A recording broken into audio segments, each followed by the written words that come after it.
So today we're gonna do an unboxing of this Angel Care baby monitor. This was given to us as a gift by my father-in-law. Alam mo na hindi uso yung baby monitor sa Pilipinas, but I think it's gonna be very handy for us to use, lalo na if dalawa lang kami ni John, or if we're gonna leave baby in the room and nasa labas kami para hindi siya ma-istorbo while natutulog siya. So we are gonna unbox this today, and I'm gonna give you my first impression of the product.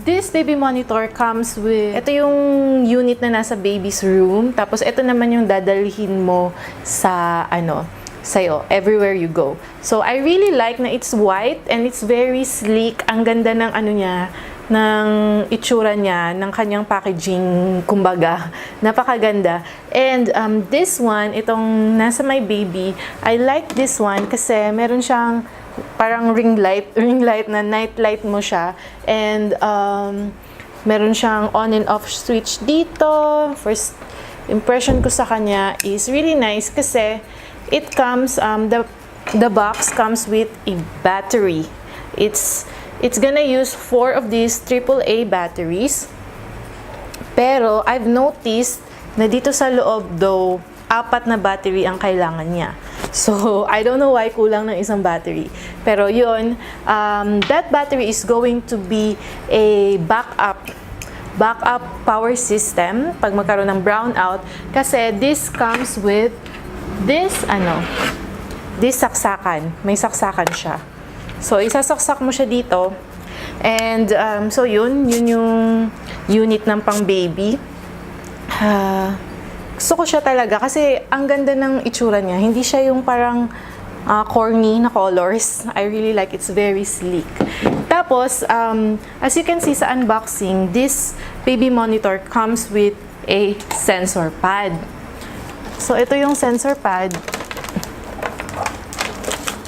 Ito yung sensor pad niya. Itong dalawa. So, dalawa sa crib ni baby sa ilalim. Nilalagay siya doon. I think this is para i-check if humihinga pa si baby. And kung hindi na siya humihinga, may magsasound ng alarm. Magsasound ng alarm both dito for the parents unit and the baby's unit. So, magigising si baby if hindi siya humihinga. Pero I really like na meron siyang ganito. Though, we will not be able to use it on a daily basis kasi gabi-gabi natutulog si baby katabi namin. So, ayun. But we're gonna put it sa crib niya. So, medyo pag mas malaki na siya, I think doon siya magagamit talaga. This is very sleek din. Puti din siya. And hindi naman siya ganun kabigat. Hindi siya ganun kabigat. And wala siyang electronics masyado. Parang sensor lang talaga siya. I've read in the internet, hindi ito makaka-electrocute kay baby. Kasi wala naman siyang masyado electronics na kasali. So, I like na dalawa yung pad niya. Kasi pag dalawa yung pad niya, kaysa dun sa monitor na ganito, I've seen other products like this, isa lang yung pad. Pag yung baby nandun siya sa dulo ng crib, hindi niya nasasagap yung heartbeat ni baby. So, mag-a-alarm siya. False alarm. Tapos, pero pag dalawa siya, at least, mas marami siyang mako-cover na area. So, ma-feel niya talaga kung humihinga pa si baby or gumagalaw si baby and everything. So, ayun. I also like na this product, even though nawala siya sa Pilipinas, pwede mo siyang isaksak sa atin kasi ito, automatic 110 to 240 volts siya. So, itong isang to, wala siyang battery, so you have to charge it, yung parent monitor. Though, itong isa, meron siyang backup battery, and you also charge it on a daily basis. So, yun yung first monitor ko sa kanya. First impression ko talaga, napaka-sleek, napakaganda. And since hindi naman tayo sanay ng ganito sa Pilipinas, no? Pero I think it's gonna be very useful for very busy parents. Lalo na ako, I work from home. So, I want to be able to work in another room where si baby hindi siya madidisturbo while nag-work ako.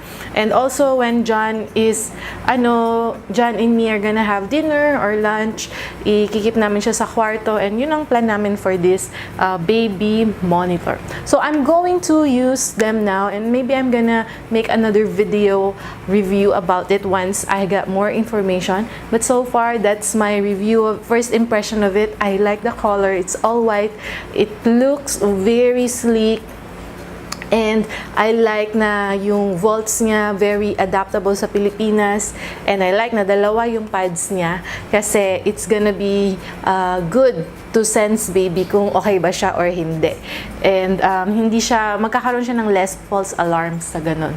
So ayun, that's my review for Angel Care Baby Monitor. It's model AC403D. And yung price niya is in euros, 159 euros, 0.99. So, basically, 160, and then naka-sale siya ng 149. Meron siyang red tag. 149.99 na lang siya. So, 150 euros for this baby monitor right here. And I think you could use this from infant to toddler. So, yun. Gamit na gamit siya. So, yan. It has the baby sensor and the sound monitor. Wala siyang video.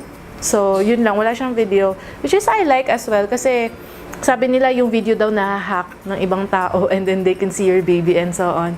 So, that's kind of weird. Pero, so, mas okay na rin yung sound monitor. And importante yung na-detect niya yung breathing ni baby. That's very important for me. And I think that's gonna be very useful sa, it's gonna be really nice to have sa kanyang crib. So anyways, that's it for this video. I hope that you guys like it. If you do, give it a thumbs up and subscribe to this channel for more reviews, product reviews like this. And I will see you guys on the next video. Bye!